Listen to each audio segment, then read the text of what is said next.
अब हम उन श्रद्धालुओं के अनुभव जानते हैं जो जगत गुरु तत्वदर्शी संत रामपाल जी महाराज जी से दीक्षा प्राप्त कर चुके हैं तथा उनके द्वारा बताए गए भक्ति मार्ग पर चल रहे हैं। जी नमस्कार। नमस्कार जी। क्या नाम है आपका? मेरा नाम मनप्रीत कौर है। मनप्रीत जी, कहाँ से आए आप? मैं विलेज राज्यवाल, डिस्ट्रिक्ट लुधियाना और पंजाब से हूँ। आपकी क्वालिफिकेशन क्या है? मेरी क्वालिफिकेशन एमए इकोनॉमिक्स में किया हुआ है मैंने, और मैं टीचिंग प्रोफेशन से हूँ। संत रामपाल जी महाराज जी से नाम दीक्षा लेने से पहले आप क्या भक्ति साधना करते थे?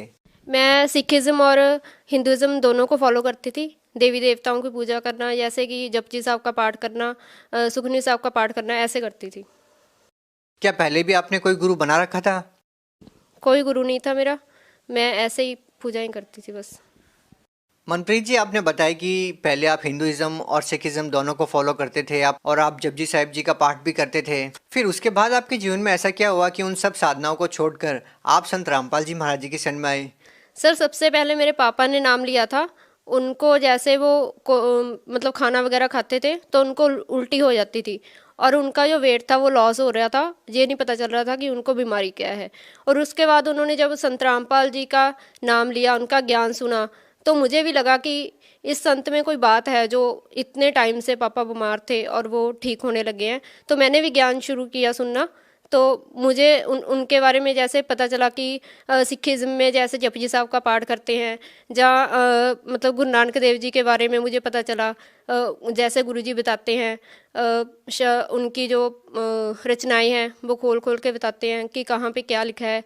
तो देवी देवताओं के बारे में भी मुझे पता चला। हिंदुइज्म में जैसे मैं थी, सिखिज़्म हिंदुइज्म दोनों को फॉलो करती थी। जैसे कि मैंने ज्ञान को कंपेयर किया, मुझे लगा कि मुझे संत रामपाल जी से नाम दीक्षा लेनी चाहिए।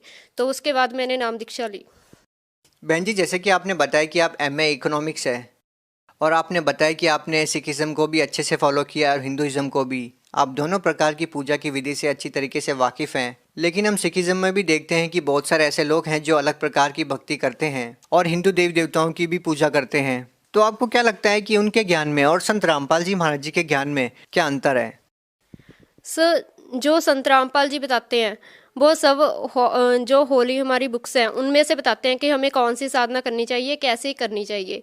लेकिन जो और गुरु हैं वो हर तरह की जैसे पूजाओं पे लगा देते हैं। लेकिन जो संत रामपाल जी हैं वो उन देवी देवताओं के ओरिजिनल मंत्र और उनकी पूजा के बारे में बताते हैं। जिस मार्ग पे चल के नानक साहब जी ने अपना मोक्ष पाया, तो वही वो मार्ग बताते हैं।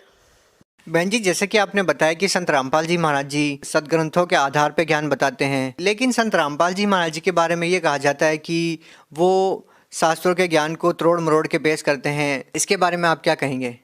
सर, वो तोड़ मरोड़ के नहीं बताते हैं। हम एजुकेटेड है, ठीक है। हम इस चीज़ को मैच कर सकते हैं, हमारे जो सदग्रंथ है उनके साथ मैच कर सकते हैं, ठीक है। आज के दिन कोई भी हमें उल्लू नहीं बना सकता, क्योंकि हम एजुकेटेड है, पढ़े लिखे हैं। अगर किसी को ये चीज़ लगती है, वो भी संत रामपाल जी महाराज जो भी बताते हैं अपनी तरफ से बताते हैं, तो सदग्रंथों को खोलो और उसके साथ मैच करो। देखिए, ज्ञान की जो बातें हैं वो तो लोगों को सत्संग सुनने से पता चल जाएगा। हम आपसे ये जानना चाहेंगे कि संत रामपाल जी महाराज जी से नाम दीक्षा लेने के बाद आपको क्या क्या लाभ हुए?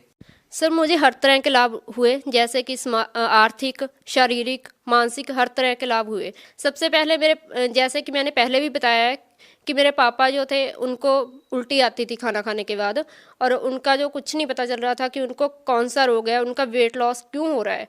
जब वो संत रामपाल जी महाराज की शरण में गए, उन्होंने सत्संग सुना और उनसे नाम दीक्षा ली, तो उस दिन उन्होंने हमें फ़ोन किया और कहा कि बेटा, मैंने 3 फुलके खाए हैं आज, और मैंने आज पेट भर के खाना खाया है, आज मैं बिल्कुल ठीक हूँ।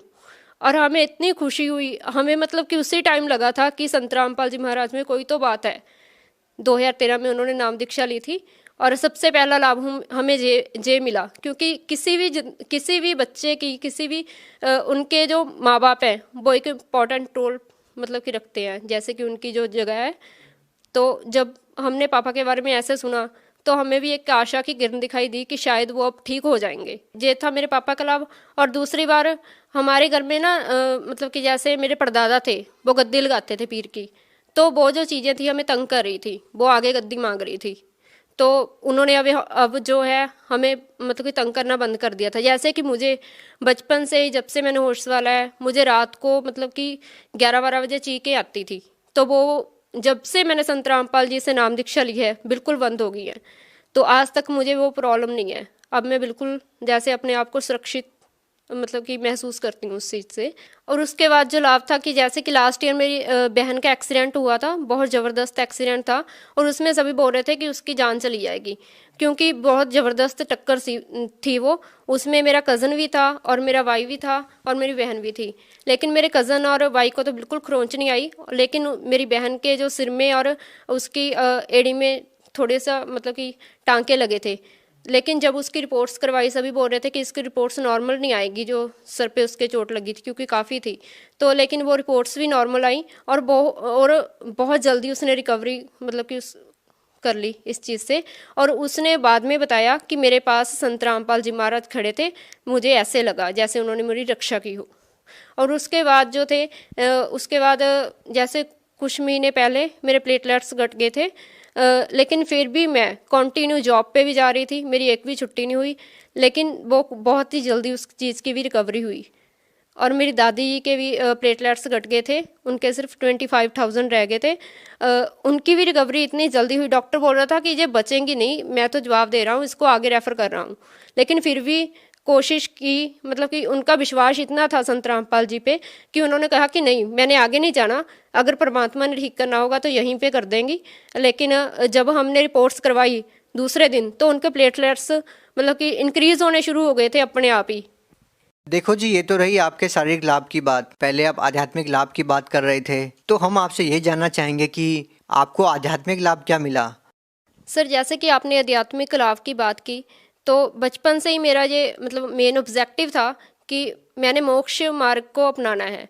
तो जब संत रामपाल जी महाराज का मैंने सत्संग सुना, उनका ज्ञान मुझे समझ में आया, तो मुझे लगा कि यहाँ पे मुझे पूर्ण मोक्ष की मतलब कि जैसे एक आशा दिखाई दी। और बचपन से ही मैं ना डायरी पे या किसी भी नोटबुक के मतलब कि स्टार्टिंग पेज पे लिखा करती थी कि गॉड इज़ वन। लेकिन मेरे मन में हमेशा ये क्वेश्चन रहता था कि अगर परमात्मा एक है तो वो एक है कौन। क्योंकि मैं सिखिज़्म और हिंदुज़्म दोनों को फॉलो करती थी, तो मैं कभी सोचती थी कि कोई जैसे देवी देवते के बारे में सोच लेना कि वो एक वन है जो मतलब कि गॉड है, या फिर हिंदू जैसे कि सिखिज़्म में है गुरु नानक देव जी या गुरु गोविंद सिंह जी या कोई, मैं उनके बारे में सोचती थी कि इनमें से कोई एक है परमात्मा। लेकिन जब संत रामपाल जी की शरण में मैं आई, मुझे पता लगा कि एक परमात्मा कौन है जिसकी हमें भक्ति करनी चाहिए। सबसे बड़ा ये मुझे लाभ हुआ कि मुझे मोक्ष मार्ग मिला। सर, जैसे कि 2 साल पहले अभी मुझे मतलब कि 1 हफ्ता पहले ही लगने लगा था कि जैसे मेरी डेथ हो जाएगी, और बिल्कुल ही मेरी सांस भी जो रुकने लगी थी, मुझे लगता था कि अब मेरी सांसें बंद होगी। लेकिन मैंने घर वालों को, अपने फैमिली मेम्बर्स को इसलिए नहीं बताया क्योंकि वो और भी टेंशन में थे पहले ही। तो मैंने सोचा कि वो और भी टेंशन में आ जाएंगे अगर मैंने उनको ये बात बताई। धीरे धीरे क्या हुआ, एक दिन मैं स्कूल से आई, मैंने अपना लंच किया और मैं सो गई।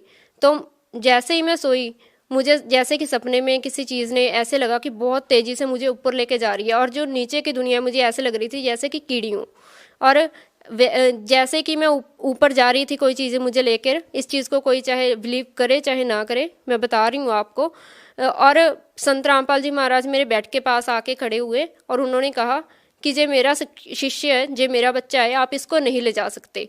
और उसी टाइम मैं इतना रो रही थी सपने में, और मैंने गुरु जी को, संत रामपाल जी को दंडौत भी किया, उन्होंने मुझे आशीर्वाद दिया। और जब मैं इस चीज़ से मेरी जाग खुली तो मुझे लगा कि जैसे कि मेरे जो बॉडी पार्ट्स हैं बिल्कुल ही काम करना बंद कर गए हैं। और मेरे मम्मा ने मुझको उठाया, कह रहे कि उठिया, तो ट्यूशन नहीं पढ़ानी तूने आज। तो जब मैं उठी, बिल्कुल ही मेरे से हिला नहीं जा रहा था, 10 मिनट तक तो मुझे पता नहीं चला कि मैं कहाँ पे पड़ी हूँ। तो इस बात से मैं ये कह सकती हूँ कि वो मेरे लिए एक जीवन दान था। क्योंकि बहन जी, आपने बताया कि संत रामपाल जी महाराज से नाम दीक्षा लेने के बाद आपको बहुत सारे लाभ मिले, लेकिन देखिए अब संत रामपाल जी महाराज जी जेल में हैं और हिसार कोर्ट द्वारा उनको उम्र कैद की सज़ा मिली है। आप इस बारे में क्या कहना चाहेंगे। सर, जैसे कि आपने बोला है कि संत रामपाल जी को उम्र कैद हो चुकी है, मैं आपको इस कैमरे के सामने ये बता देती हूँ कि हमें सिस्टम से तो अब कोई उम्मीद है नहीं, क्योंकि उन्होंने तो जो करना था वो कर लिया। लेकिन अब हम ये बोल रहे हैं कि अब जो सच्चाई है वो उभर के सभी के सामने आ रही है, इसलिए तो सभी संत रामपाल जी से जुड़ते जा रहे हैं। सबको सच्चाई का पता है, सबको मतलब पता चल रहा है कि क्या सच था क्या झूठ था।